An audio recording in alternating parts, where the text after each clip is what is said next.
Everyone makes mistakes, including the Apostle Paul. I'm Adam Weber. I'm a Christian pastor, and if any of this resonates for you, check out my book, My Burden is Light.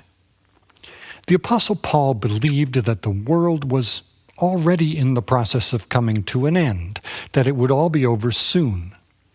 His sense of the nearness of the end frequently influenced his other teachings.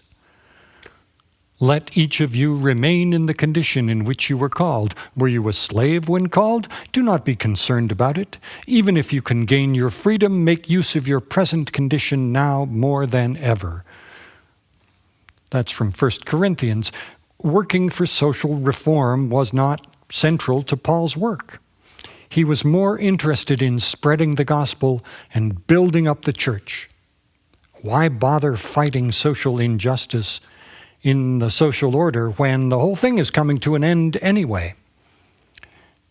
Those who are married, he wrote, should remain married. Those who are unmarried shouldn't marry. Those who are circumcised shouldn't seek to remove the marks of circumcision, whatever that might mean. In effect, Paul says, just chill, dudes. The end is near. About which he was wrong. To maintain the opposite is to shoulder a heavy burden of explanation.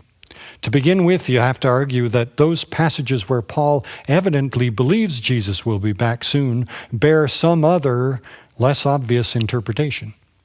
It certainly is possible to make that argument. Human ingenuity is well up to the task. It's possible, but it's a burden. Lighten up and let it go. I get fed up with Paul sometimes, not just because of his apocalypticism and his corresponding lack of interest in social reform. Paul had a strong sense of his own authority, and he frequently asserted that authority over his churches. In his first letter to the Corinthians, Paul ranks the importance of various gifts with his own gift at the top.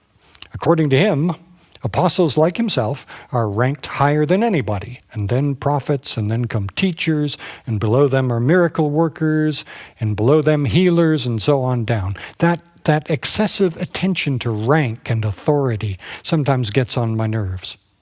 But then, just when I'm fed up with Paul for being such a manipulative jerk, he surprises me.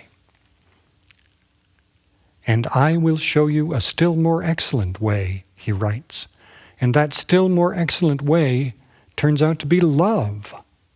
Paul writes that all these gifts, all this power, all this rank, all this authority, it's all nothing without love. Right in the middle of his very serious letter, Paul sings us this love song. Love is patient. Love is kind. Love is not envious or boastful or arrogant or rude. It does not insist on its own way. It is not irritable or resentful. It does not rejoice in wrongdoing, but rejoices in the truth. It bears all things, believes all things, hopes all things, endures all things. That's wisdom for the ages. Turns out, even an annoying grump may have something beautiful and important to say. You don't have to be perfect to be worthy of respect.